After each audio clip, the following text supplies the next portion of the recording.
Hello students, मैं are के sir आप सभी का स्वागत करते हैं हमारे इस प्यारे से सेशन में। जैसा कि आप लोग देख पा रहे होंगे, ये जो सेशन होने वाला है आपका ऑब्जेक्टिव क्वेश्चन का सेशन होने वाला है। Must BBI objective question board exam 2027, ठीक ना।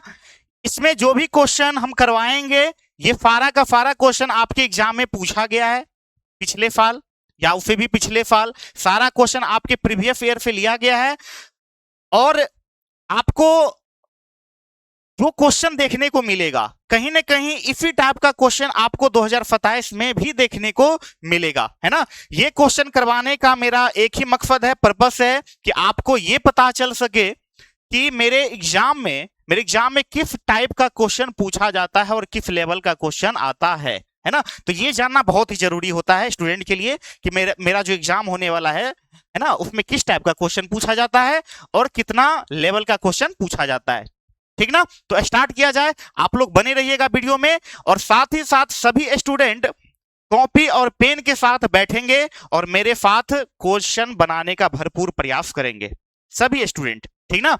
चलिए, नहीं बनेगा पैनिक होने की जरूरत नहीं है, अभी तो एफई चल रही है, आगे तो बहुत कुछ होने वाला है, ठीक ना। बट लेकिन क्या करना है कि आपको कॉपी और पेन के साथ बैठना है, साथ ही साथ क्वेश्चन ट्राई करना है। वीडियो पॉज करके क्वेश्चन ट्राई करेंगे, नहीं बनेगा तो फिर देखना है सॉल्यूशन। आगे बढ़ा जाए, क्वेश्चन की ओर बढ़ा जाए। सभी स्टूडेंट लाइक कर दीजिएगा, कमेंट्स कर दीजिएगा और अपने दोस्त के बीच शेयर कर दीजिएगा। बहुत जल्द हम सभी टीम, हमारे सभी एक्सपर्ट, अलग अलग विषय के अलग अलग एक्सपर्ट सर सभी आप लोग के बीच आने वाले हैं। आपका जो एग्जाम है उसमें बेहतर तैयारी देने के लिए, ठीक ना। तो आप सभी तैयार हो जाइए, आपका सारा अनाउंसमेंट कर दिया जाएगा, शेड्यूल दे दिया जाएगा कि किस डेट से किस टाइम में आने वाले हैं ना। चलिए ठीक है, तो आगे बढ़ा जाए, क्वेश्चन की ओर चलते हैं। क्वेश्चन देखिए, पहला क्वेश्चन आपके स्क्रीन पे दिख रहा होगा। कहता है दो संख्याओं a और 18 का लौसो है 36 और मौसो है 2, तो a का मान क्या होगा। a का मान क्या होगा, ये आपका पिछले साल का पूछा हुआ क्वेश्चन है। देखिए, मान के चलिए दो धनात्मक पूर्णांक a और b है, a और b है और b कितना है, 18 है। चलिए समझ गए।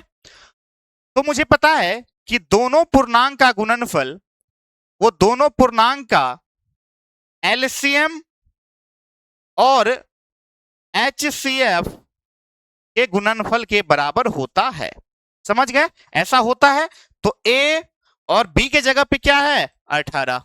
b के जगह पे क्या है मेरे भाई, 18 है। अब एलसीएम कितना है, 36, तो यहाँ 36 कर दो और यहाँ पे 2 कर दो। अब यहाँ से a का वैल्यू निकालोगे तो 36 गुना 2/18, 2 टाइम्स जाएगा तो यहाँ पे आ जाएगा 4। मतलब a का वैल्यू आपका 4 होने वाला है, a का वैल्यू 4 होने वाला। कोई दिक्कत, कोई परेशानी किसी को भी, बहुत इजी क्वेश्चन था, समझ में नहीं आया होगा तो ज्यादा घबराने की जरूरत नहीं है। आपको एकदम बेसिक से पढ़ाया जाएगा। जब हम लोग आएंगे लाइव लेके तो उसमें आपका जो भी एनसीईआरटी का जो भी चैप्टर, जो बेसिक कंसेप्ट है वो सारा कुछ बताते हुए आपको एग्जाम लेवल तक ले जाने का भरपूर कोशिश करेंगे और ले जाएंगे, है ना। आपको उंगली पकड़ के एग्जाम तक पहुंचाने का हम लोग का गारंटी है। बस आप लोग एकदम शिद्दत से मेहनत कीजिएगा, आपको कहीं कोई दिक्कत नहीं होगा सफर में। समझ गए। देखिए नेक्स्ट क्वेश्चन देख लीजिए, कह रहा है 5, 15, 20 के लौसो और मौसो का अनुपात क्या होगा। समझ गए। यहां पे देखिए, हम अगर लौसो निकालेंगे तो 5 लिखा हुआ है। अच्छा, 15 को हम क्या लिख सकते हैं भाई, 15 को लिख सकते हैं 3 गुना 5। अच्छा, 20 को क्या लिख सकते हैं भाई, 2 गुना 5। अब अगर हम लौसो निकालेंगे तो लौसो में क्या हो जाएगा, कॉमन पार्ट तो लिखेंगे, साथ में जो कॉमन नहीं है उसको भी लिखेंगे। तो कॉमन नहीं है 2, 2 और 3, तो ये हो जाएगा 2 गुना 3। तो इस कंडीशन में मेरा जो लौसो होगा वो कितना होगा, 60 होगा। और मौसो कितना होगा बताओ, मौसो कितना होगा। मौसो आपका हो जाएगा, सिर्फ कॉमन नंबर जो होता है वो हो जाएगा 5। समझ गया, कोई दिक्कत। चलिए, तो यहां पे अनुपात पूछा है, तो अगर हम, अच्छा लौसो मौसो का पूछा है ना, तो यहां पे आपका लौसो और मौसो जो हो जाएगा वो हो जाएगा 60/5, मतलब 12 पंचे 60 और 12/1 आप इसको लिख सकते हैं 12:1। तो आपका D for doll is the correct answer हो जाएगा। कोई दिक्कत, कोई परेशानी किसी को भी, बहुत इजी क्वेश्चन है भाई, है ना। इसी टाइप का क्वेश्चन आपके एग्जाम में पूछे जाते हैं। देख लीजिए, चलिए नेक्स्ट क्वेश्चन देखिए। नेक्स्ट क्वेश्चन ये कह रहा है, नेक्स्ट क्वेश्चन ये कह रहा है, ये कह रहा है, एकदम प्यारा सा क्वेश्चन है मेरे भाई, एकदम प्यारा सा क्वेश्चन है कि सबसे छोटी अभाज्य और सबसे छोटी भाज्य संख्या का गुणनफल क्या होगा, है ना। तो सबसे छोटी अभाज्य संख्या क्या होता है? सबसे छोटी अभाज्य संख्या पता है ना, 2 होता है ना। सबसे छोटी अभाज्य संख्या क्या हो जाएगा? 2 हो जाएगा, 2 हो जाएगा। सबसे छोटी भाज्य संख्या क्या हो जाएगा? क्या हो जाएगा? 4 हो जाएगा, 4 हो जाएगा। दोनों का गुणनफल पूछा है तो 2 गुना 4 बराबर 8। तो 8 मेरा प्यारा सा आंसर हो गया। कोई दिक्कत, कोई परेशानी किसी को भी बताओ? नहीं ना। चलिए 8 मेरा क्या हो जाएगा? आंसर हो जाएगा। भाज्य अभाज्य तो पता है ना, भाज्य ऐसी संख्या जिसका 2 गुणनखंड हो अभाज्य संख्या होता है, और ऐसा संख्या जिसका 2 से अधिक गुणनखंड होता है वो क्या होता है? भाज्य संख्या होता है, ठीक ना। तो सबसे छोटी भाज्य संख्या क्या होती है? 4 होती है, और सबसे छोटी अभाज्य संख्या क्या होती है? 2 होती है। इसको भी याद रखेंगे आप सभी लोग। चलिए नेक्स्ट देखिए, निम्न में से कौन सी अभाज्य संख्या है? अभाज्य संख्या मतलब जिसका 2 ही गुणनखंड हो, 1 से कटे वो खुद से कटे। तो यहाँ पे 15 नहीं होगा, 15 तो बहुत सारे से कट रहा है, 1 से कट रहा है, 3 से कट रहा है, 5 से कट रहा है, 15 खुद से कट रहा है, 16 भी नहीं होगा, 25 भी नहीं होगा। लेकिन यहाँ पे एक 29 दिख रहा है, और ये 29 मेरा एकदम प्यारा सा लल्लू सा आंसर हो जाएगा, क्योंकि 29 1 से और खुद से ही कट रहा है ना। इसीलिए 29 क्या हो जाएगा? मेरा प्यारा सा आंसर हो जाएगा। ये अपने मन से उठाया गया क्वेश्चन नहीं है, आपके एग्जाम में आया हुआ क्वेश्चन है, ठीक ना। आप चेक कर लीजिएगा, देखिए किस टाइप का क्वेश्चन पूछा जाता है। चलिए बहुत अच्छा क्वेश्चन। किसी पूर्णांक m के लिए सम संख्या का रूप क्या होगा? ध्यान दीजिएगा, किसी भी पूर्णांक m के लिए जो सम संख्या का जो रूप होता है वो होता है 2m। मतलब किसी भी पूर्णांक में m 2 से अगर मल्टीप्लाई कर दीजिएगा तो वो सम संख्या का रूप बन जाएगा, है ना। तो इसलिए मेरा आंसर क्या हो जाएगा? सी हो जाएगा। क्या हो जाएगा? सी। 2m के रूप में होता है। कोई दिक्कत? चलिए आगे बढ़ते हैं, आगे बढ़ते हैं। हाँ, इसमें कहा गया कि कौन सा अभाज्य संख्या, बताओ जल्दी सभी लोग, सभी स्टूडेंट, मेरे प्यारा प्यारा प्यारा फा लल्लू शाह लड्डू फा स्टूडेंट, बताओ कि इसमें से आंसर कौन सा होगा? 15 हो सकता है? नहीं हो सकता है? 23 हो सकता है? जी बिल्कुल हो सकता है। 12 नहीं हो सकता, 75 नहीं हो सकता। मेरा एक ही ऑप्शन यहाँ पे दिख रहा है, 23। 23 इज द करेक्ट आंसर, है ना। बहुत इजी क्वेश्चन, इसमें क्या कुछ तो दिमाग लगाना ही नहीं है, समझ गए। चलिए नेक्स्ट क्वेश्चन देखिए। चलिए त्रिकोणमिति का क्वेश्चन, त्रिकोणमिति का क्वेश्चन। 1 + tan स्क्वायर ए बट्टा 1 + cot स्क्वायर ए बराबर क्या होगा? बराबर क्या होगा? मुझे पता है। अच्छा, मेरे से पूछा क्या गया है कि 1 + tan स्क्वायर ए बट्टा 1 + cot स्क्वायर ए। मुझे पता है, क्या पता है भाई? कि sec square a minus tan square a equal to 1 होता है। तो यहां से sec स्क्वायर a को हम क्या लिख सकते हैं? 1 + tan स्क्वायर a लिख सकते हैं। कोई दिक्कत? कोई दिक्कत? अब एक चीज और क्या, तो हम इसको भी बदल सकते हैं। तो मुझे पता है कि cosec square a minus cot square a भी 1 होता है, 1 होता है। तो यहां से cosec स्क्वायर a को हम लिख सकते हैं 1 + cot स्क्वायर a। मतलब इतना के जगह पे हम ये लिख सकते हैं और इतना के जगह पे हम ये लिख सकते हैं। ओवरऑल मेरा जो क्वेश्चन है ये बन जाएगा कि sec स्क्वायर a बट्टा cosec स्क्वायर a, ये बन गया। समझ गए? कोई दिक्कत, कोई परेशानी किसी को भी? मुझे बताओ, इसको आप लिख सकते हो 1/cos स्क्वायर a, और इसको आप लिख सकते हो 1/sin स्क्वायर a। कोई दिक्कत? क्योंकि साइन का उल्टा जो होता है वो कॉसेक होता है, और कॉस का उल्टा सेक होता है, सेक का उल्टा कॉस होता है। कॉसेक का साइन और साइन का कॉसेक होता है। ये ऊपर जाएगा तो ये बनेगा sin square a divided by cos square a, और ये आपका बन जाएगा tan square a, tan square a। मतलब फी मेरा क्या हो जाएगा? एकदम प्यारा सा आंसर हो जाएगा। देख लीजिए सॉल्यूशन, कोई बड़ा क्वेश्चन नहीं था, बहुत छोटा क्वेश्चन था। ये आइडेंटिटी हमको पता होना चाहिए, है ना। अगर आइडेंटिटी पता नहीं चलेगा तो ये क्वेश्चन फिर थोड़ा सा प्रॉब्लम क्रिएट कर देगा। समझ गए? आगे बढ़ाया जाए। चलिए यहां पे बोला गया है भाई कि यदि 4 tan थीटा = 3 है, क्या बोला गया है? यदि 4 tan थीटा इक्वल टू 3 है तो मुझे बताओ कि sin थीटा क्या होगा। बहुत इजी क्वेश्चन भाई। ओके, अगर कह दिया कि tan थीटा इक्वल टू अगर 3 बाय अगर 4 है तो कोई दिक्कत, 4 tan थीटा इक्वल टू 3 को हम क्या लिख सकते हैं? 3 बाई 4 लिख सकते हैं। मुझे बताओ, आप एक तुरंत एक समकोण त्रिभुज बनाओगे, मान के चलो ये एबीसी है, एबीसी एक समकोण त्रिभुज है, तो tan थीटा क्या होता है? P by B, P by B, P by B, तो ये मान के चलो 3x है, और ये आपका क्या हो जाएगा? 4x हो जाएगा। लंब दिया है, आधार दिया है समकोण त्रिभुज में, आप पाइथागोरस थ्योरम का उपयोग करना बहुत अच्छी तरह से जानते होंगे कि यदि लंब दिया हो, आधार दिया हो, तो हम कर्ण कैसे निकालते हैं। कर्ण कैसे निकालते हैं सभी स्टूडेंट को पता होनी चाहिए, और पता भी होगा। तो कर्ण क्या होता है भाई? रूट अंडर आधार स्क्वायर मतलब 4x का स्क्वायर प्लस लंब स्क्वायर 3x का स्क्वायर। जब आप इसको सॉल्व करोगे तो 16x square plus 9 25x square आ जाएगा। आप इसको लिख सकते हो 5x, है ना। मतलब आपका ये क्या निकल गया? ये निकल गया 5x। कर्ण कितना निकल गया? 5x। तो मुझे बताओ, ये आपका थीटा है, ठीक ना, ये आपका थीटा है, तो साइन थीटा कितना होगा मेरे भाई? तो साइन थीटा आपका हो जाएगा P बट्टा H, मतलब लंब बट्टा कर्ण होता है, तो P बट्टा H मतलब 3x बट्टा 5x। x से x कटेगा, 3/5 बचेगा, तो 3/5 मेरा कहां पे है? तो डी में है। मेरा प्यारा सा आंसर हो जाएगा डी। समझ गए? कोई दिक्कत, कोई परेशानी किसी को भी? बिल्कुल भी नहीं। चलो बढ़िया, उसी टाइप का क्वेश्चन है, आप बना लीजिएगा। ये कमेंट में बताइए इसका आंसर। tan थीटा दिया है, sin theta, same question comment में बताना है। कमेंट में आंसर दो, कमेंट में आंसर, कमेंट में आंसर, है ना। चलो ठीक है, आगे बढ़ा जाए।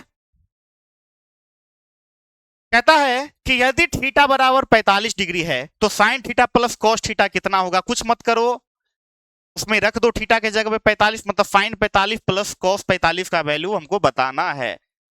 ये क्वेश्चन वही स्टूडेंट बना सकता है जिसको वो चार्ट याद हो कि किस एंगल पे कौन सा त्रिकोणमिति जो अनुपात है कितना वैल्यू देता है। वो चार्ट जिसको याद रहेगा वो क्वेश्चन बना देगा, है ना। मतलब हमसे पूछा गया है कि साइन 45 प्लस कॉस 45 डिग्री, ये पूछा है। तो साइन 45 क्या होता है? साइन 45 होता है 1/√2 प्लस, अच्छा कॉस 45 क्या होता है? तो ये भी होता है, सुनने में आया कि √2। जब यहाँ पे इसको सॉल्व करोगे तो √2, तो 1 + 1 यहाँ आ जाएगा 2/√2। अच्छा 2/√2 कहीं पे है? तो नहीं है, तो रेशनलाइज कर दो, ये हो जाएगा 2 इंटू √2/√2 इंटू √2। अब यहाँ पे ध्यान देना, ये हो जाएगा 2√2 और √2 गुना √2 2 हो जाएगा, और यहाँ से कटेगा तो बचेगा √2। √2 मेरा क्या आ जाएगा? आंसर आ जाएगा, जो कि बी में दिया गया है। बताओ, कोई दिक्कत? कोई दिक्कत किसी को भी? बिल्कुल भी नहीं होनी चाहिए, बहुत इजी क्वेश्चन है। देखिए आगे देखिए, चलो ए जब 30 डिग्री है, ए जब 30 डिग्री है तो 2 tan a बट्टा 1 माइनस tan स्क्वायर ए कितना होगा ये बताना है। ओके ओके मेरे भाई, ओके। चलो भाई तू हट जा यहाँ से। कभी कभी बोर्ड धोखा दे जाता है, कभी कभी बोर्ड धोखा दे जाता है। लिखना चाहो किसी और कलर से लिख जाता है, कोई और कलर से। आप कुछ मत करो, ए के जगह पे क्या रख दो? ए के जगह पे आप रख दो tan 30 divided by 1 minus tan square 30 degree, है ना। tan 30 कितना होता है भाई? 1/√3 होता है, 1/√3 होता है। अब ये हो जाएगा 1/√3 का स्क्वायर, कुछ नहीं, हम सॉल्व कर रहे हैं। जब आप इसको सॉल्व करोगे तो यह आ जाएगा 2/√3, और नीचे वाला को जब सॉल्व करोगे तो ये हो जाएगा 1/1/3, मतलब 2 बाय, ये 3 है √3 डिवाइडेड बाय, जब इसको आप सॉल्व करोगे नीचे वालों को इतना को, ये हो जाएगा 2/3। चलो तो ये हो जाएगा 2/√3 इंटू 3/2। 2 से 2 कटेगा, और जब आप इसको रेशनलाइज कीजिएगा तो कितना आ जाएगा मेरे भाई? ये आ जाएगा √3। कितना आ जाएगा? √3 आ जाएगा। और √3 को आप क्या लिख सकते हो? tan 60। क्योंकि tan 60 का वैल्यू क्या होता है, √3 होता है, और यहां से मेरा आंसर आ जाएगा बी। आंसर क्या आ जाएगा, बी आ जाएगा। बहुत इजी क्वेश्चन, बहुत ही शानदार क्वेश्चन, ठीक ना। आगे बढ़ा जाए भाई, आगे बढ़ा जाए। cos 60 का वैल्यू क्या होता है, cos 60 का वैल्यू क्या होता है मेरे भाई, क्या होता है, क्या होता है, जल्दी बताओ। 1/2 होता है क्या, 1/2 होता है, कोई दिक्कत। चलो ये तो इजी क्वेश्चन था। tan 30 का वैल्यू भी जस्ट हमने बताया कि 1/√3 होता है, कोई दिक्कत। चलो कोई दिक्कत नहीं है, आगे बढ़ा जाए, आगे बढ़ा जाए। चलिए यहां पे देखिए, ये क्वेश्चन बोला गया है कि sine square 90 degree minus tan square 45 degree का वैल्यू क्या होगा। कुछ नहीं, वैल्यू रख दो। इसका साइन 90 का वैल्यू क्या होता है, tan 45 का वैल्यू क्या होता है। जब साइन, मुझे पता है कि साइन 90 का वैल्यू 1 होता है, तो ये हो जाएगा 1 का स्क्वायर, माइनस tan 45 का भी वैल्यू 1 होता है, तो ये हो जाएगा 1 का स्क्वायर। प्यारा सा आंसर लड्डू हो जाएगा मेरा, जो कि डी में दिया गया, ये मेरा क्या हो जाएगा, आंसर हो जाएगा। कोई दिक्कत। चलो भाई समझ गए, आगे बढ़ा जाए। ये सारा आपके एग्जाम में पूछा गया क्वेश्चन है, आप देख लीजिए कि किस टाइप का क्वेश्चन आपके एग्जाम में आते हैं, आते हैं, है ना। अभी तो बहुत कुछ करना बाकी है एकदम। आपका जो भी क्वेश्चन आ सकता है, जो भी क्वेश्चन बन सकता है आपके एग्जाम में, सारा क्वेश्चन हम लोग करवा देंगे। आपको चिंता करने की बिल्कुल भी जरूरत नहीं है, बिल्कुल भी जरूरत नहीं है। बस साथ साथ आपको चलना होगा, है ना। पढ़ना तो होगा ही होगा, साथ साथ चलना भी होगा। उंगली पकड़ के हम लोग आपको एग्जाम तक लेके जाएंगे, एग्जाम सेंटर के गेट तक लेके जाएंगे, ठीक ना। ओके, बशर्ते आप लोग को एक्टिव रहना होगा, समझ गए, कोई दिक्कत। चलिए, निम्न में कौन परिमेय संख्या है। परिमेय संख्या मतलब जो p बटा q के रूप में हो, p और q पूर्णांक हो, नीचे वाला जीरो नहीं हो, वो परिमेय संख्या होता है। √3 आप ऐसे भी कह सकते हो, अगर रूट के अंदर कोई संख्या लिखा हुआ है तो उस कंडीशन में अगर परिमेय और परिमेय पहचानना हो तो परिमेय वो संख्या होगा जिसका वर्गमूल आप निकाल सकते हो। 3 का वर्गमूल आप नहीं निकाल सकते हो तो ये आंसर नहीं होगा, मतलब ये तो अपरिमेय हो जाएगा। फिर ये भी नहीं होगा, √6 को भी आप √6 का भी वर्गमूल नहीं निकाल सकते हो। यहां पे ये लिखा गया है 2√2/√2, ये कटेगा तो ये बचेगा 2/1, जो p बाय q के रूप में है, और p और q पूर्णांक भी है, नीचे वाला जीरो भी नहीं है, तो ये मेरा क्या हो जाएगा, आंसर हो जाएगा B for ball is the correct answer. समझ गए। चलिए आगे बढ़ा जाए। आगे देखिए, रूट क्या है, √2 क्या है, √2 एक क्या है, तो अपरिमेय संख्या है, बी मेरा सही आंसर हो जाएगा। ये सब कोई क्वेश्चन है, एकदम इजी क्वेश्चन है। कहता है निम्नलिखित में कौन अपरिमेय संख्या है, जिसको, जिस संख्या का आप वर्गमूल नहीं निकाल सकते हो, है ना, वो अपरिमेय संख्या हो जाएगा। ऊपर वाला को आप क्या लिख सकते हो, √64/36 को लिख सकते हो 8/6, ये तो भाई परिमेय हो गया। 81 को 9 लिख सकते हो, अच्छा 49 को लिख सकते हो 7/3, एक ही ऑप्शन बचा सी, तो ये मेरा आंसर हो जाएगा, जो कि लिखा हुआ है 2.5। तो आप इसको क्या लिख सकते हो, इसको लिख सकते हो 25/10, तो यहां पे इसको आप लिख सकते हो 5/√10। ये एक अपरिमेय संख्या, आप देख लो, √10 पर पूर्णांक नहीं है, PYQ के रूप में है, लेकिन P और Q पूर्णांक, नीचे वाला पूर्णांक नहीं है, तो हम कह देंगे वो एक अपरिमेय संख्या है। समझ गए, कोई दिक्कत, कोई परेशानी। चलिए आगे देखिए, निम्न में कौन अलग है, कौन अलग है ना, कौन अलग है मतलब या तो मतलब परिमेय और परिमेय बताना है, ठीक ना। 3/5 परिमेय है, 16/4 भी परिमेय है, मतलब अपरिमेय को छांटना है ना। तो यहाँ पे देखिए, ये परिमेय है, ये परिमेय है, और ये यहाँ पे देखिए √2 पूर्णांक नहीं है, PYQ के रूप में है, लेकिन √2 ऊपर वाला पूर्णांक नहीं है, तो हम ये कह देंगे कि भैया सी मेरा आंसर हो जाएगा, क्योंकि सी PYQ के रूप में नहीं है, P और मतलब P और Q पूर्णांक हो तब PYQ के रूप में नहीं है, मतलब वो एक अपरिमेय संख्या है। तो वही सबसे अलग हो गया, फिर से अलग करना है, फिर से अलग करना है। सारा का सारा परिमेय था लेकिन एक अपरिमेय था, इसलिए मेरा आंसर सी हो जाएगा। देखिए अगला क्वेश्चन, निम्न में कौन सा परिमेय, पाई एक अपरिमेय होता है, √7 एक अपरिमेय है, ये भी अपरिमेय है, लेकिन यहाँ पे देखिए सी √16/25 को आप लिख सकते हो 4/5। ये मेरा क्या हो जाएगा, परिमेय हो जाएगा, इसलिए मेरा आंसर क्या हो जाएगा, सी। मेरा आंसर क्या हो जाएगा, सी हो जाएगा। समझ गया, कोई दिक्कत? चलिए आगे देखिए। ओहो, यहां पे अब आ गया द्विघात समीकरण से रिलेटेड क्वेश्चन। कह रहा है कि 3x² माइनस 4x प्लस 4 बराबर 0 के मूलों की प्रकृति कैसी होगी। आप झट से डी का वैल्यू निकालिए, झट से। किससे? झट से। तो d इक्वल टू, जैसे यहां पे लिखा गया है कि 3x², पहले तो ए बी सी लिख लीजिए, कितना होता है, कितना होगा। तो यहां पे मुझे दिख रहा है कि a बराबर 3 है, b बराबर -4 है और c बराबर 4 है ना। तो d बराबर क्या होता है भाई, b² माइनस 4ac होता है।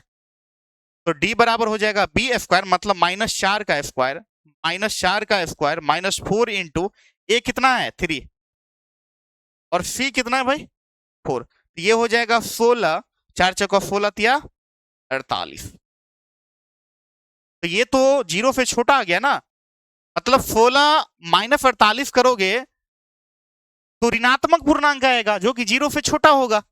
जब 0 से छोटा होता है तो याद रखना उस कंडीशन में मूल का जो प्रकृति होगा वो वास्तविक नहीं होगा, मतलब काल्पनिक होगा। तो कौन सा ऑप्शन होगा भाई, वास्तविक नहीं होगा। वास्तविक नहीं होगा तो मेरा सी में दिख रहा है कि वास्तविक नहीं होगा, वास्तविक नहीं है, वास्तविक नहीं होगा, ठीक ना, काल्पनिक होगा। अगला क्वेश्चन देखिए, x² माइनस 4 का शून्य क्या होगा, है ना, यही क्वेश्चन है ना।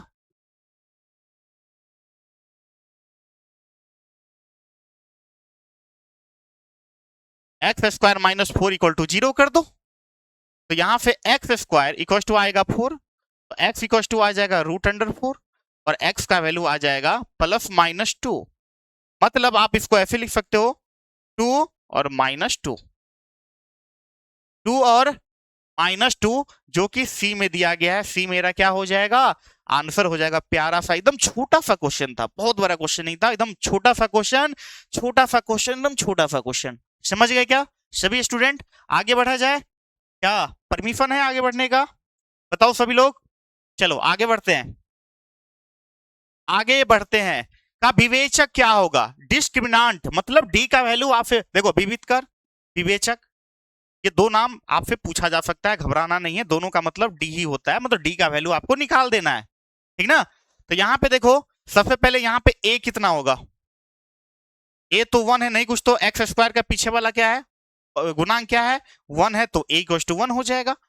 अच्छा, b का वैल्यू -3 होगा, साइन के साथ बताना है, c का वैल्यू 2 होगा, है ना। तो इस कंडीशन में d = हो जाएगा b² माइनस 4ac, मतलब कि -3f² -4 इंटू 1 इंटू 2, मतलब -3 का स्क्वायर 9 हो जाएगा और ये हो जाएगा 8।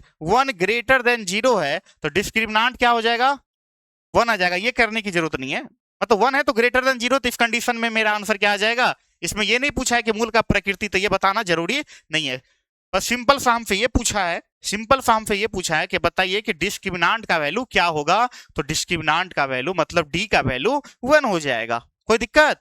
चलो वेरी सिंपल, x² माइनस के x प्लस 8 के शून्यकों का योग 6 है, तो k कितना होगा मुझे बताओ। देखो, x² माइनस के x प्लस 8 है ना, ये एक द्विघात बहुपद है, इसका दो मूल अल्फा और बीटा होगा, अल्फा और बीटा होगा। अरे कैसे लिखा रहे हो भाई, बढ़िया से लिखा जा, अल्फा और बीटा है, दोनों का योग बोला है आपका कितना है 6 है। ये क्वेश्चन है, तो मुझे बताओ कि अल्फा प्लस बीटा कितना होता है, अल्फा प्लस बीटा कितना होता है भाई, ये होता है -b/a, -b/a, -b/a। तो यहां से मुझे बताओ, तो a इक्वल टू तो 1 है और b इक्वल टू है माइनस के और c इक्वल टू 8 है, हालांकि c का कोई जरूरत नहीं है लेकिन हमने लिख दिया। तो मुझे बताओ अल्फा प्लस बीटा -b/a है, तो इसका मतलब ये हो जाएगा, इसका मतलब ये हो जाएगा कि इसको आप लिख सकते हो -b, मतलब माइनस k/1 इक्वल टू 6, है ना। तो माइनस माइनस प्लस हो जाएगा, तो आप यहां से कह सकते हो कि सर k का वैल्यू 6 आएगा। ए का वैल्यू 6 आएगा जो कि बी में दिया गया है, बी में दिया गया है। कोई दिक्कत कोई परेशानी, बहुत इजी क्वेश्चन है, ठीक ना। चलिए आगे बढ़ते हैं। कहता है x square minus 6x plus 4 बराबर 0 के मोलों के योग तथा गुणनफल का अनुपात क्या होगा, है ना। देखो x square minus 6x plus 4 बराबर 0, है ना। प्लस 4 बराबर क्या है, 0 है। भाई ऐसे क्यों लिखा रहे हो। तो इसका अगर हम योग निकालेंगे, सबसे पहले आप ये लिख लो कि यहाँ पे a कितना है, a1 है, a1 है। b कितना है, -6 है। b कितना है, 4 है। c कितना है, 4 है।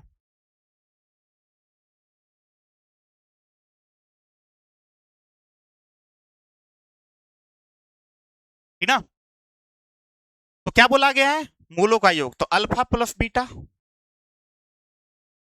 अनुपात पूछा है ना, और अल्फा इंटू बीटा ये पूछा है आपसे। अल्फा प्लस बीटा बट्टा अल्फा इंटू बीटा आपसे पूछा है। तो alpha plus beta minus B by A, मतलब माइनस 6/1, और अल्फा इंटू बीटा सी बट्टा ए, मतलब 4/1।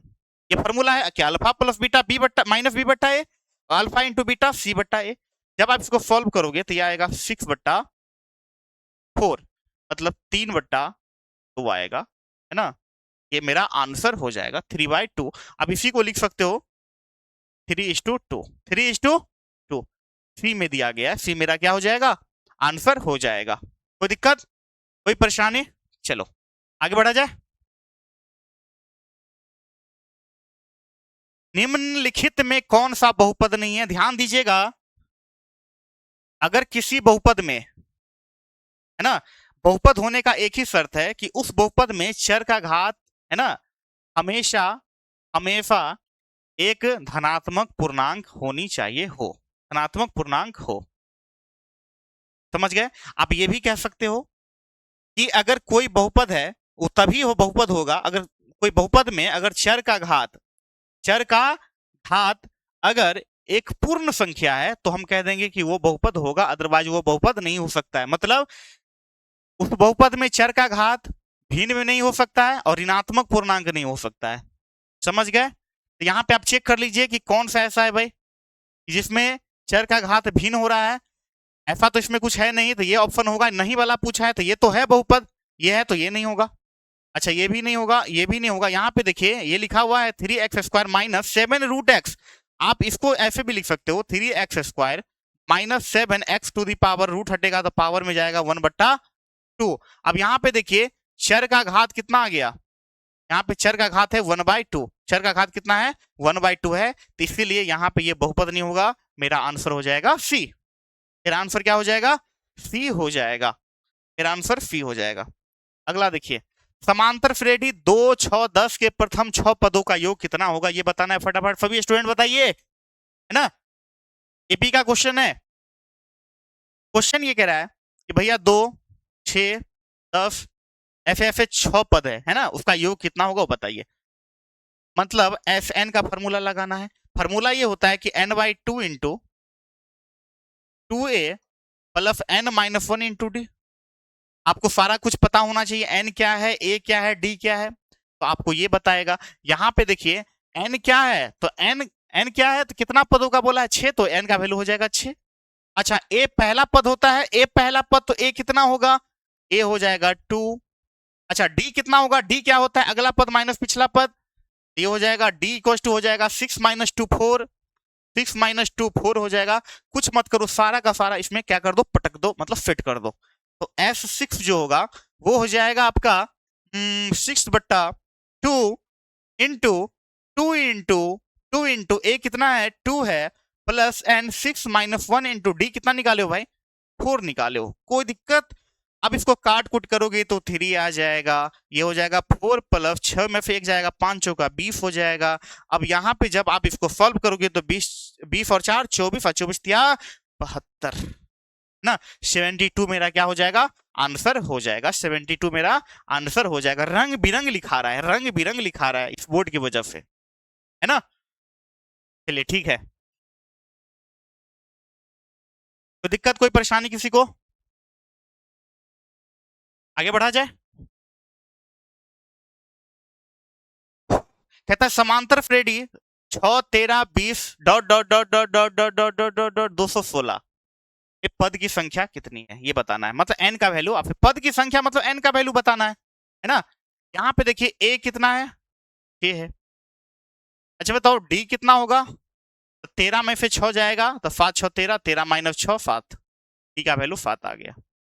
अच्छा लास्ट पद कितना है भाई, an कितना है, तो 216 है, 216 है। आप जानते हो, अच्छा n का वैल्यू हमसे पूछा है, n का वैल्यू हमसे पूछा है, ये n का वैल्यू पूछा है, तो ए एन इक्वल टू जो होता है वो होता है a plus n minus 1 into D.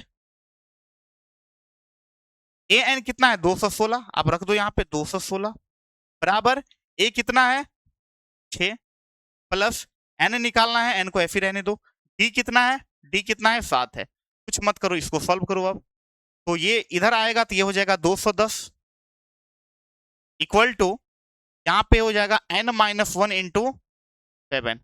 आप इसको ये भी लिख सकते हो कि n माइनस 1 इक्वल टू 210 बट्टा 7 है ना। तो n माइनस 1 जो होगा वो हो जाएगा 30 और n का वैल्यू आ जाएगा 30 प्लस 1, ये 1 इधर चला जाएगा तो कितना हो जाएगा n का value 31। 31 is the correct answer. ये सब क्या है भाई, नहीं ये क्या है, समांतर इतना में 16 का पद संख्या क्या है, पदों की संख्या क्या है, 31 होगा भाई। ये क्या दे रहे हो, ये क्या दे रहे हो, आंसर मेरा क्या हो जाएगा, आंसर हो जाएगा 31, 31 होगा। मतलब इसमें कुल पदों की संख्या कितनी है, 31 है। क्वेश्चन कुछ और आंसर कुछ और, ये कैसे हो सकता है, समझ गए, कोई दिक्कत? कॉन्सेप्ट क्लियर रखो, रास्ते में कोई दिक्कत नहीं होगी। कंसेप्ट क्लियर नहीं है, जगह जगह पे दिक्कत हो सकती है, प्रॉब्लम का सामना करना पड़ सकता है। इसलिए जो भी पढ़ो दिल से पढ़ो, मन से पढ़ो और डेप्थ में जाके पढ़ो, ताकि कोई इतना जल्दी आसानी से फंसा न सके, चाहे वो एग्जामिनर हो या कोई भी हो। समझ गए? चलिए आगे बढ़ जाए, इजाजत है, परमिशन है आगे बढ़ने का, बढ़ जाते हैं। ओहो बहुत प्यारा सा क्वेश्चन, बिंदु -6 और 4 किस चतुर्थांश में स्थित है, आपको पता है, यहीं पे दिखा देते हैं सारा कुछ। ये पहला चतुर्थांश है, ये दूसरा चतुर्थांश है, ये तीसरा चतुर्थांश है, ये चौथा चतुर्थांश है। ये जो होता है मूल बिंदु है, मूल ये क्या है, मूल बिंदु है, और इसका जो निर्देशांक होता है वो होता है 0 0। समझ गए? तो पहला ये एक्स अक्ष है, ये एक्स और ये एक्स डैश, ये वाई है और ये वाई डैश है। इधर जो भी होगा वो प्लस में लिया जाएगा, इधर जो भी होगा वो माइनस में लिया जाएगा, ऊपर जो भी होगा प्लस में लिया जाएगा, नीचे जो भी होगा माइनस में लिया जाएगा। तो पहला चतुर्थांश का जो चिन्ह होता है वो होता है प्लस प्लस, क्या होता है, प्लस और प्लस। दूसरे का जो होता है वो होता है माइनस प्लस, क्या होता है, माइनस प्लस। तीसरे का जो होता है वो होता है माइनस माइनस, माइनस माइनस। चौथा का जो होता है वो होता है प्लस माइनस। तो यहां पे देखिए -6 और 4, 6 4 को छोड़िए, यहाँ माइनस और 4 के पीछे नहीं कुछ तो प्लस, तो माइनस प्लस की बात की जा रही है ना। माइनस प्लस कहां पे, माइनस प्लस कहां पे, सेकंड में है, तो इसका मतलब द्वितीय चतुर्थांश में जाएगा, इसलिए मेरा आंसर हो जाएगा बी। आंसर क्या हो जाएगा, बी हो जाएगा। कोई दिक्कत? चलिए बहुत इजी क्वेश्चन था भाई, इसको समझ में, इसको समझना जरूरी है। ये अगर समझ में आ गया तो ये सब क्वेश्चन कुछ भी नहीं है। अगला क्वेश्चन देख लीजिए, कहता है कि -6 -15 के एक्स अक्ष से दूरी कितनी होगी। यहां पे ध्यान दीजिएगा, ये सिंपल ये कहा गया है, ये सिंपल ये कहा गया है कि -6 -15, -6 मतलब यहां पे मान के चलो कहीं पे -6 है, ये -6 यूनिट इधर है ना, और -15 और नीचे करते हैं,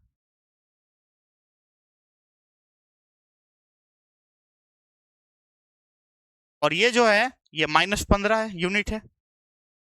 इस कंडीशन में ये जो बिंदु बनेगा वो बनेगा -6 और -15, -6 और 15। तो कह रहा है एक्स अक्ष पे दूरी कितनी होगी, तो एक्स अक्ष पे इस बिंदु की दूरी कितनी है, -15 यूनिट है ना, तो -15 मेरा क्या हो जाएगा? अच्छा, दूरी -15 है तो दूरी तो निगेटिव होती नहीं है, तो +15 -15 ये हो जाएगा। और इस कंडीशन में मेरा दूरी कितना हो जाएगा भाई? 15 हो जाएगा। दूरी कितनी है? 15। दूरी कभी निगेटिव नहीं होती, इसलिए निगेटिव में आंसर नहीं होगा। मतलब ये जो बिंदु है वो एक्स अक्ष से कितना नीचे है? तो 15 यूनिट नीचे है। 15 यूनिट नीचे है। समझ गए? चलिए, तो आप यहां से इसको भी थोड़ा करेक्शन कर लीजिएगा।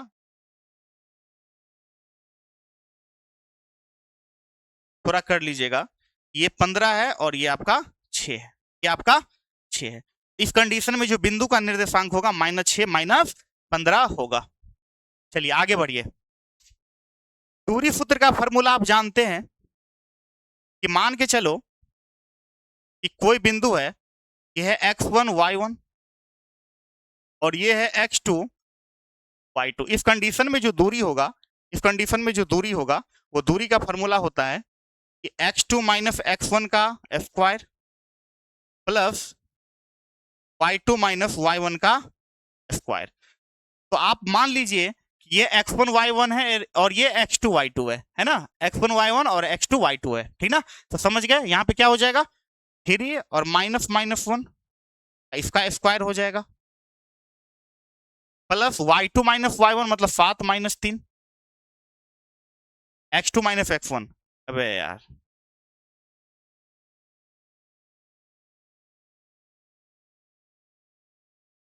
तो ये हो जाएगा -5 माइनस माइनस कितना हो जाएगा? x1 कितना है? -1। कुछ नहीं, वैल्यू को रख रहे हैं, पॉइंट को यहाँ पे रख रहे हैं, ठीक ना? y2 - y1 मतलब 7 - 3 का स्क्वायर। अब यहाँ से इसको आप लिख सकते हो, यहाँ पे इसको लिख, स्क्वायर होगा यहाँ पे, ये हो जाएगा -5 और माइनस माइनस प्लस, तो -4 का स्क्वायर हो जाएगा ये, प्लस ये हो जाएगा 4 का स्क्वायर, ये भी 4 का स्क्वायर। 4 चौका 16 और 4 चौका 16, तो ये हो जाएगा √32। और √32 को आप लिख सकते हो कितना? 8 × 4 और ये हो जाएगा 2√8, है ना? ये लिख सकते हो 16। अच्छा, आपको इसको ये लिख लो, इसको लिख सकते हो 16 × 2 और ये हो जाएगा 4√2। 4√2 मेरा क्या हो जाएगा? आंसर हो जाएगा। इस दोनों बिंदु के बीच की दूरी हो जाएगी कितना? कितना हो जाएगी? तो वो हो जाएगी 4√2 हो जाएगी। चलिए अगला क्वेश्चन देखिए। मध्य बिंदु का निर्देशांक पूछा है। मध्य बिंदु का निर्देशांक पूछा है। कुछ नहीं, अगर मान के चलो ये x1 y1 है और ये x2 y2 है, तो इस कंडीशन में जो मध्य बिंदु का निर्देशांक होता है वो होता है x1 + x2/2 और y1 + y2/2, ये होती है। मतलब आप यहां से इसको ये लिख सकते हो कि 2 + 2। अब इस कंडीशन में मध्य बिंदु जो होगा वो क्या हो जाएगा? जैसे यहाँ पे 2 है और -2 है और यहाँ पे क्या है? -2 है और 2 है, तो x1 + x2/2 मतलब 2/2 और y1 + y2/2 तो -2 + 2/2। और यहां पे देखिए आपका सॉल्व करने के बाद आ जाएगा 0 0। क्या आ जाएगा? 0 0, जो कि बी में दिया गया, ये मेरा आंसर हो जाएगा। चलो, कोई दिक्कत? कोई दिक्कत नहीं, आगे चलते हैं, आगे चलते हैं। दो त्रिभुजों के परिमाप क्रमशः 60 सेंटीमीटर और 40 सेंटीमीटर है। यदि पहले त्रिभुज का एक भुजा 12 सेंटीमीटर है तो दूसरे की संगत भुजा क्या होगी? देखो, ये थ्योरम है कि किसी भी दो त्रिभुज का जो परिमाप का अनुपात होता है वो संगत भुजा के अनुपात के बराबर होता है। ध्यान दीजिएगा कि दो त्रिभुज का जो परिमाप का अनुपात उसके संगत भुजा के, उस दोनों त्रिभुज के संगत भुजा के अनुपात के बराबर होता है। तो हम ये कह सकते हैं, मान के चलो पहला त्रिभुज है, पहला त्रिभुज का परिमाप है 60 सेंटीमीटर और दूसरे त्रिभुज का परिमाप है 40 सेंटीमीटर। 40 सेंटीमीटर, तो यदि पहले का भुजा है 12 तो दूसरे का संगत भुजा बोला है। तो मुझे पता ही, तो एक लाइन का क्वेश्चन है कि पहला त्रिभुज का परिमाप बट्टा दूसरा त्रिभुज का परिमाप ये बराबर होता है पहला त्रिभुज का भुजा और दूसरा त्रिभुज का संगत भुजा, मतलब मान के चलो x मतलब वही ना बोले कि दोनों त्रिभुज का परिमाप का अनुपात उस दोनों त्रिभुज के संगत भुजा के अनुपात के बराबर होता है। आप इसको काटोगे तो 12 पंचे 60 और 5 अट्ठे 40 और यहां से x का वैल्यू निकलेगा 8 सेंटीमीटर। 8 सेंटीमीटर क्या हो जाएगा, मेरा आंसर हो जाएगा। कुछ क्वेश्चन में था, इतना लंबा सारा क्वेश्चन लग रहा है देखने में, है ना, लेकिन क्वेश्चन है कुछ नहीं। कंसेप्ट पता रहेगा कहीं भी आप नहीं फंसोगे, कंसेप्ट पता नहीं रहेगा तो क्वेश्चन नहीं बनेगा, है ना। थोड़ा बहुत क्वेश्चन हिला सकते हो, लेकिन आप चाहोगे कि मैक्सिमम क्वेश्चन को स्कोर कर दें, ये पॉसिबल नहीं है। कंसेप्ट को क्लियर रखना पड़ेगा। प्रैक्टिस में आओ, कंसेप्ट को डिटेल पर हो, अच्छा से समझो, उसके बाद देखो कि क्वेश्चन किस प्रकार से बनता है, ठीक ना। आगे देखिए अगला क्वेश्चन।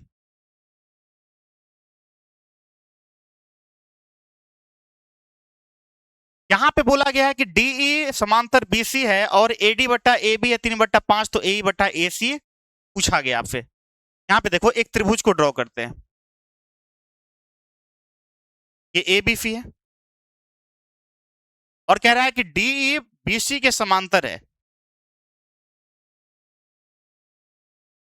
डीई बीसी के समांतर है और एडी बाय ए बी, है ना, एडी अगर 3 यूनिट है तो ए बी कितना है भाई, 5 है ना। तो हमसे पूछा गया है कि ये और बट्टा ये कितना होगा, है ना, समझ गए। कोई भी दो समरूप त्रिभुज अगर होता है, कोई भी दो समरूप त्रिभुज अगर होता है तो उसका संगत भुजा का अनुपात हमेशा क्या होता है, बराबर होता है, बराबर होता है। आप देखिए कि ये बड़ा सा त्रिभुज एबीसी और छोटा सा त्रिभुज एडीई दोनों समरूप है, और जब दोनों समरूप होगा तो संगत भुजा का अनुपात हमेशा सेम होगा। मतलब हम ये कह सकते हैं कि भैया एडी बट्टा ए बी, ये एडी है और पूरा है ए बी, तो इसका संगत कौन होगा, ए। तो यहां ऊपर में ए और पूरा, जब ए बी है तो इसका पूरा कितना होगा, ए सी होगा। तो यहां से एडी बट्टा ए बी कितना है, 3/5 है, 3/5 है। तो यहां से ए बट्टा ए सी भी कितना होगा, ए सी कितना होगा, 3/5 ही होगा। मतलब वही आंसर हो जाएगा, 3/5 ही होगा। समझ गए, समझ गए, कोई दिक्कत, कोई दिक्कत, कोई दिक्कत नहीं, कोई दिक्कत नहीं। आगे बढ़ा जाए। कहता है कि यदि दो त्रिभुज समरूप है, ये जो चिन्ह दिख रहा है ना समरूप का है, कि त्रिभुज एबीसी समरूप त्रिभुज डीईएफ है और क्षेत्रफल क्रमशः 25-49 वर्ग सेंटीमीटर, संगत भुजा का अनुपात किसी भी दो समरूप त्रिभुज का जो क्षेत्रफल होता है वो उसके संगत भुजा के स्क्वायर के अनुपात के बराबर होता है। समझ गए, समझ गए, स्क्वायर के बराबर होता है, इसका मतलब संगत भुजा का अनुपात पूछा है, संगत भुजा का अनुपात पूछा है। तो मान के चलो पहला भुजा और बट्टे में दूसरा भुजा, दोनों मान के चलो संगत भुजा है, तो उस कंडीशन में इसके स्क्वायर के बराबर है कौन, ये 25/49। तो यहां से हमसे बोला है कि पहला बट्टा दूसरा, मतलब दोनों संगत भुजा का अनुपात जो हो जाएगा, कुछ नहीं, रूट स्क्वायर जाएगा, रूट चढ़ जाएगा, 25/49 हो जाएगा और ये आ जाएगा 5/7, मतलब 5:7 हो जाएगा। कितना हो जाएगा, 5:7 हो जाएगा, 5:7 हो जाएगा, जो कि ए में दिया गया है। बहुत इजी क्वेश्चन है। मतलब ये चीज आपको समझना पड़ेगा कि किसी भी दो समरूप त्रिभुज का जो क्षेत्रफल होता है उसके संगत भुजा के वर्ग के अनुपात के बराबर होता है। समझ गए, किसी भी दो समरूप त्रिभुज का क्षेत्रफल का अनुपात उसके संगत भुजा के अनुपात के बराबर होता है, उसके संगत भुजा के स्क्वायर के अनुपात के बराबर होता है। समझ गए। और या तो आप ये भी, आपने पहले कुछ देर पहले क्वेश्चन आपने देखा कि किसी भी दो समरूप त्रिभुज का परिमाप उसके संगत भुजा के, परिमाप का अनुपात उसके संगत भुजा के अनुपात के बराबर होता है। लेकिन इसमें ऐसा नहीं है, इसमें यह है कि दो समरूप त्रिभुज का क्षेत्रफल का अनुपात उसके संगत भुजा के वर्ग के अनुपात के बराबर होता है। परिमाप में वर्ग नहीं लगता था, स्क्वायर नहीं लगता था, लेकिन क्षेत्रफल में वर्ग लग जाएगा। बस इतना ही अंतर है। डिटेल पर आएंगे, अगर आपको अभी समझ में नहीं आ रही है घबराने की जरूरत नहीं है, डिटेल स्टडी करेंगे इस पे, है ना। अभी तो स्टार्ट हुई, आगे आगे देखो क्या होता है, ठीक ना। चलो, किसी घन का विकर्ण 2√3 सेंटीमीटर है, कुल पृष्ठ क्षेत्रफल। अच्छा, घन का विकर्ण क्या होता है,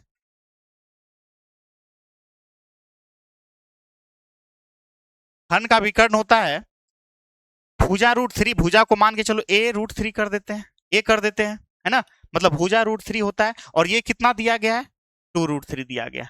√3 से √3 कटेगा, मतलब a कितना निकल गया, 2। a कितना निकल गया, 2 सेंटीमीटर निकल गया। a कितना निकल गया, 2 सेंटीमीटर, मतलब कि घन का भुजा हमने प्राप्त कर लिया कि 2 सेंटीमीटर है। कल है कुल पृष्ठ क्षेत्रफल, कुल पृष्ठ क्षेत्रफल क्या होता है, भुजा 6 गुना भुजा स्क्वायर।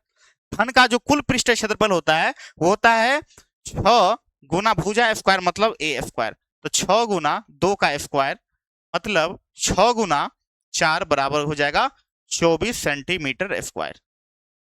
24 सेंटीमीटर स्क्वायर मेरा क्या आ जाएगा, आंसर आ जाएगा, जो कि डी में दिया गया है 24 वर्ग सेंटीमीटर। समझ गए, कोई दिक्कत, कोई दिक्कत नहीं, ये तो ओरली बन जाएगा, मुंह से बन जाएगा, कलम भी उठाने की जरूरत नहीं है। सेम क्वेश्चन है, कमेंट में आंसर फेंको, कमेंट में आंसर दो, कमेंट में आंसर दो, ठीक ना, कमेंट में आंसर दो। आगे देखो भाई, पासे के ऊपर 4 या 5 आने की प्रायिकता क्या होगी, प्रायिकता का क्वेश्चन में हम लोग एंट्री कर गए। पासे को जब फेंकेंगे तो कुल कितना घटना संभव है, 6 तरीका से आउटपुट आ सकती है, मतलब पासे पे या तो 1 आएगी, या तो 2 आएगी, या तो 3 आएगी, या तो 4 आएगी, या तो 5 आएगी, या तो 6 आएगी। तो कुल घटित घटना कितना है, 6, है ना। आपसे पूछा क्या गया है, 4 या 5 आने की संभावना, मतलब प्रायिकता क्या होगी, ये आपसे पूछा गया है। तो इस कंडीशन में जो प्रायिकता होगा, तो 4 और 5 कितना तरीका से आ सकता है, 2 तरीका से आ सकता है। तो यहां तो वो एक लाइन का क्वेश्चन है कि उस कंडीशन में कितना तरीका से आ सकता है, 2 तरीका से। कुल घटना कितना है, 6 है, तो जब काटोगे तो 1 बट्टा क्या आ जाएगा, 3 आ जाएगा, और ये मेरा आंसर हो जाएगा बी। समझ गए, समझ गए। जब एक पासा को फेंकेंगे तो कुल कितना घटना संभव है, कितना आउटपुट संभव है, 6 आउटपुट संभव है। और कितना हमसे पूछा गया है, 4 या 5, मतलब 2 के बारे में हमसे पूछा गया है। तो जितना के बारे में पूछा जाए वो ऊपर जाएगा, कितना तरीका से आ सकता है ना, और टोटल आउटपुट कितना है, उस दोनों को हम क्या कर देंगे, डिवाइड कर देंगे, तो ये मेरा आंसर निकल जाएगा, है ना। मतलब घटित घटना बट्टा कुल घटित घटना, घटित घटना कितना है, 2 है, और कुल घटित घटना कितना है, 6 है, तो 2/6 मतलब 1/3 आ जाएगा। समझ गया, चलिए आगे। ये क्वेश्चन तो हमने बताया था ना, ये क्वेश्चन पीछे बता दिए हैं, इस टाइप का बता दिए हैं ना। इसका भी आंसर आप लोग कमेंट में दे दो, कमेंट में आंसर दो, कमेंट में आंसर, कमेंट में आंसर। चलो भाई आगे, कॉस 48 माइनस कॉस 42 डिग्री का वैल्यू क्या होगा, है ना। अच्छा क्वेश्चन है, देखो कॉस 48 माइनस साइन 42 डिग्री, देखो इसको आप क्या लिख सकते हो, इसको आप लिख सकते हो कॉस 90 माइनस क्या लिख सकते हो भाई, 42। मुझे बताओ, अरे 48 को 90 माइनस 42 लिखोगे तो कोई दिक्कत, cos 90 minus theta sine theta होता है, तो इसको लिख सकते हो साइन 42, अब माइनस साइन 42। बहुत इजी क्वेश्चन है, लेकिन अच्छा क्वेश्चन है। जीरो मेरा क्या आ जाएगा, आंसर आ जाएगा, जीरो मेरा क्या आ जाएगा, आंसर आ जाएगा। नेक्स्ट क्वेश्चन देखिए, कहता है cosec square theta -1/1 minus sine square theta किसके बराबर होगा, समझ गए। कॉसेक स्क्वायर थीटा, मुझे बताओ,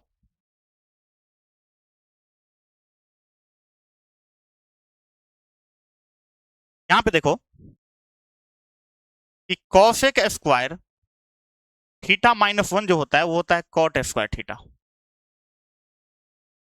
और 1 माइनस साइन स्क्वायर थीटा जो होता है वो होता है कॉस स्क्वायर थीटा। दोनों का रेशियो पूछा है, मतलब कि कॉट स्क्वायर थीटा अब बट्टे कॉस स्क्वायर थीटा आपसे पूछा गया। कॉट को आप क्या लिख सकते हो, कॉट को लिख सकते हो कॉस स्क्वायर थीटा बट्टा साइन स्क्वायर थीटा, और कॉस स्क्वायर थीटा तो पहले से भाई, तो आप इसको आप लिख सकते हो कि कॉस स्क्वायर थीटा बट्टा sine square theta into 1 by cos square theta. ये कटेगा और ये बचेगा 1 माइनस साइन स्क्वायर थीटा, और ये ऊपर जाएगा तो ये हो जाएगा cosec square theta. Cosec square theta जो कि सी में दिया गया, C S C square theta मतलब कॉसेक स्क्वायर थीटा। आप इस प्रकार से अप्रोच करोगे क्वेश्चन को, समझ गए। अगला क्वेश्चन देखिए, tan 15, tan 35, tan 75, tan 55, tan 45 का वैल्यू हमसे पूछा गया है। चलो भाई यहाँ पे देखो, यहाँ पे लिखा गया है कि tan 15 और tan 75 यहाँ पे रख दे, कोई दिक्कत? कोई दिक्कत? कोई दिक्कत? चलो ठीक है, हम यहाँ पे ये जो tan 35 है और ये जो tan 55 है इसको एक साथ लिख देंगे तो कोई दिक्कत। और tan 45, ये तो जानते हैं tan 45 1 होता है, इसको हमको अरेंज करने की जरूरत है। मुझे बताओ tan 15 को आप क्या लिख सकते हो? 90 माइनस 75 लिखोगे, कोई दिक्कत? और tan 75 को ऐसे ही रहने दो। चलो tan 35 को आप क्या लिख सकते हो? 90 माइनस 55 लिखेंगे, कोई दिक्कत?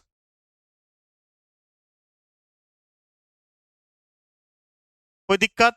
अब इसको ऐसे ही रहने दो और ये हो जाएगा tan 45, tan 45। अब tan 90 माइनस थीटा क्या होता है? cot थीटा, तो cot 75, और यहां पे हो जाएगा tan 75।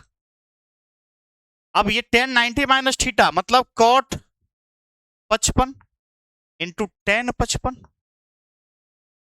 मतलब tan 45 यहां पे हम लिख देंगे। तो यहां पे देखो दोनों का प्रोडक्ट 1 होगा, ये तो 1 आ गया और ये दोनों मिलके भी 1 आ गया, और ये क्या होता है? 1 होता है। तो 1 इंटू 1 इंटू 1 कितना हो जाएगा? 1 मेरा आंसर हो जाएगा, जो कि सी में दिया गया। बहुत इजी क्वेश्चन है ना। अब यहाँ पे देखो ना, tan थीटा गुना cot थीटा क्या होता है? 1 होता है। तो cot थीटा गुना tan थीटा, ये दोनों मिलके 1 आ जाएगा गुना करके।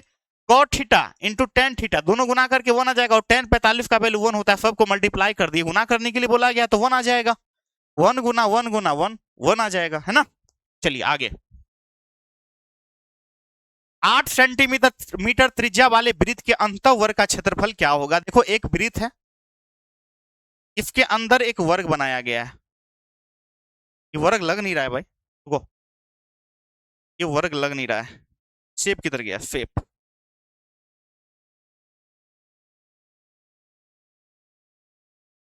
अब इसके अंदर क्या है?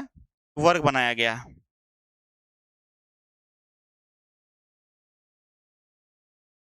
वर्ग बनाया गया है।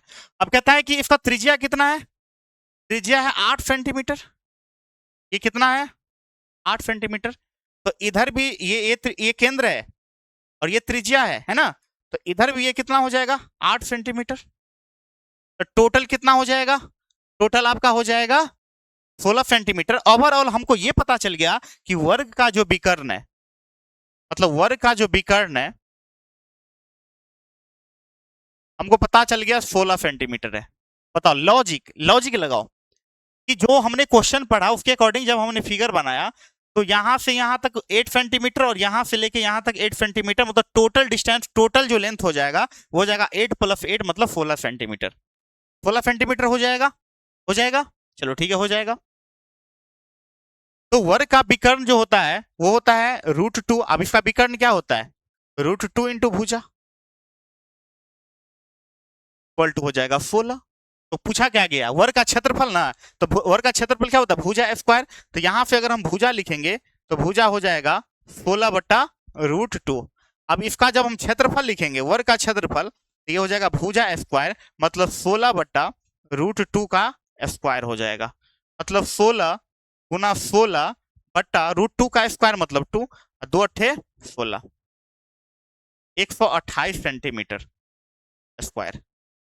128 सेंटीमीटर स्क्वायर मेरा क्या हो जाएगा? आंसर हो जाएगा। समझ गए? कोई दिक्कत? कोई दिक्कत नहीं है, आगे बढ़ते हैं। यदि कोण P त्रिज्या R वाले वृत्त के त्रिज्यखंड का कोण हो तो त्रिज्यखंड का क्षेत्रफल क्या होगा? मतलब हमसे ये पूछा गया है, मतलब हमसे ये पूछा गया है कि ये मान के चलो वृत्त है और इसके बीच का कोण है P डिग्री और त्रिज्या कितना है? R है। तो ये जो क्षेत्रफल दिख रहा है ये बता रहे हैं कितना होगा, ये त्रिज्यखंड यही ना, इसका क्षेत्रफल कितना होगा, वही बोला गया, कोई दिक्कत? हाँ, तो त्रिज्यखंड का क्षेत्रफल क्या होता है, वो होता है P बाय 360 गुना पाई आर स्क्वायर, है ना, ये तो डायरेक्ट फार्मूला है। तो इस कंडीशन में मेरा आंसर हो जाएगा बी। बी मेरा क्या हो जाएगा, सही आंसर हो जाएगा। त्रिज्यखंड का क्षेत्रफल क्या होता है, थीटा बटा 360 गुना पाई आर स्क्वायर, ये होता है क्षेत्रफल। समझ गए, कोई दिक्कत? चलो नेक्स्ट क्वेश्चन देखिए। किसी घन का प्रत्येक किनारा ए हो तो उसका विकर्ण क्या होगा, √3 है, ये तो डायरेक्ट फार्मूला है। √3 गुना भुजा जो होता है, √3 गुना भुजा बराबर क्या होता है, वर्ग का, ये घन का विकर्ण होता है, ठीक ना। चलिए आगे,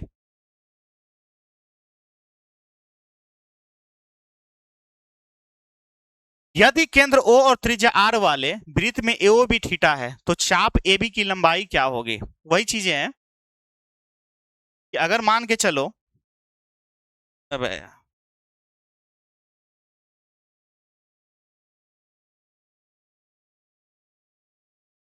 जैसे ये वृत्त है ना,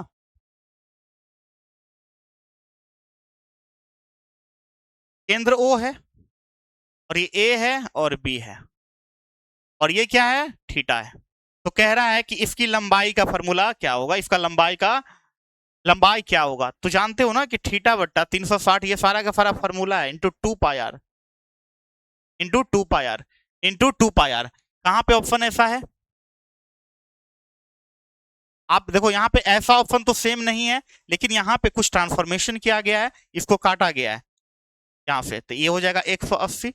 मतलब यहाँ पे थीटा पाई आर बट्टा 180 हो जाएगा, थीटा पाई आर बट्टा 180, मतलब सी में दिया गया है, थीटा पाई आर बट्टा 180 मेरा क्या हो जाएगा, ए बी चाप की लंबाई हो जाएगी। समझ गए, कोई दिक्कत? चलो कोई दिक्कत नहीं। नेक्स्ट क्वेश्चन देखिए, आर त्रिज्या वाले तथा थीटा वाले त्रिज्यखंड के संगत चाप की लंबाई अभी जस्ट बताए थे क्या, कि थीटा बट्टा 360 गुना 2 पाई आर होता है, तो ये ऑप्शन मेरा हो जाएगा, कोई दिक्कत? ये तो फार्मूला है, ये फार्मूला है, याद रखिएगा तो क्वेश्चन बनेगा, नहीं तो नहीं बनेगा। यदि 5 परीक्षणों x x plus 2 x plus 4 x plus 6 एवं x प्लस 8 का माध्य 11 हो तो x का मान क्या होगा। माध्य क्या होता है, कुल परीक्षणों का जोड़ बट्टा कुल परीक्षणों की संख्या, है ना। तो यहाँ पे परीक्षण कितना है, 1 2 3 4 5 है, 5 है, तो बट्टा 5 सबको जोड़ दो, तो x plus 2 plus x plus 4 plus x plus 6 plus x plus 8, और ये है कितना भाई, 11। x x x x x x कितना बार है, 2 2 4 5, तो ये हो जाएगा 5x।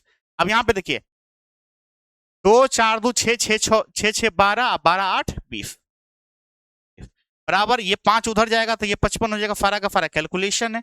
तो 5x बराबर जो हो जाएगा वो हो जाएगा 5 और x का वैल्यू हो जाएगा 7। x का वैल्यू कितना हो जाएगा, 7 हो जाएगा, जो कि सी में दिया गया। वही x का मान पूछा था, तो x का वैल्यू कितना हो जाएगा, 7 हो जाएगा मेरे भाई, मेरे स्टूडेंट, मेरे प्यारे लड्डू, ठीक ना, कोई दिक्कत? चलो नेक्स्ट, सेम क्वेश्चन है, आंसर कमेंट में, आंसर कमेंट में सेम क्वेश्चन मतलब डिजिट हल्का सा चेंज है, बाकी पैटर्न सेम है, सेम क्वेश्चन कह सकते हैं।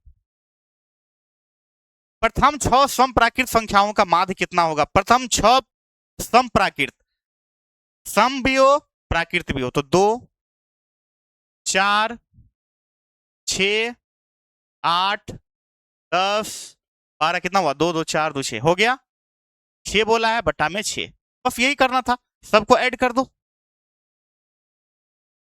तो कितना हो जाएगा भाई, 4 2 6 6 6 12 12 8 20 10 30 और 30 12 42 42 बट्टा 6, ये हो जाएगा 7, ये कितना हो जाएगा, 7 हो जाएगा, और मेरा C for cat is the correct answer हो जाएगा। समझ गए? चलिए नेक्स्ट, ए और बी का समांतर माध्य क्या होगा? ए और बी का समांतर माध्य जो होता है ए प्लस बी बाय 2 होता है, यही है समांतर माध्य। इसको कहते हैं A M, arithmetic mean. A M जो होगा ए प्लस बी बाय 2 होगा। दो संख्या का ए और बी का समांतर माध्य ए प्लस बी बाय 2 होगा। चलिए आज के लिए इतना ही, क्वेश्चन हो गया खत्म आपका क्वेश्चन। आप लोग ये बताइए कि ये सेशन आपको कैसा लगा पढ़ के? क्या आपने सारा चीज को समझ लिया है ना? क्या आपसे क्वेश्चन बना या नहीं बना, कोई दिक्कत नहीं है ना? एकदम बेहतर ढंग से हम लोग आने वाले हैं, आपको घबराना बिल्कुल भी नहीं है ना? अगर क्वेश्चन बना है, मैक्सिमम क्वेश्चन बना है तो बहुत अच्छी बात है, नहीं बना है तो ज्यादा पैनिक होने की जरूरत नहीं है, मेहनत की जरूरत है ना? ज्यादा सोचने की जरूरत नहीं है, मेहनत की जरूरत है। इसलिए मेहनत पे फोकस करना है सभी को, और देखिए फिर बेहतर रिजल्ट कैसे आता है, ठीक ना? तो आज के लिए इतना ही रखा जाए, मिलते हैं अगले सेशन में एक नए क्वेश्चन के साथ। ओके, और अगर ये वीडियो आपको अच्छा लगा हो तो आप लाइक कर दीजिएगा, एक प्यारा सा कमेंट्स भी कर दीजिएगा, और साथ ही साथ अपने फ्रेंड के बीच में शेयर भी कर दीजिएगा। ओके, चलिए तो खत्म किया जाए, मिलते हैं अगले एपिसोड में। तब तक के लिए सभी को बाय बाय।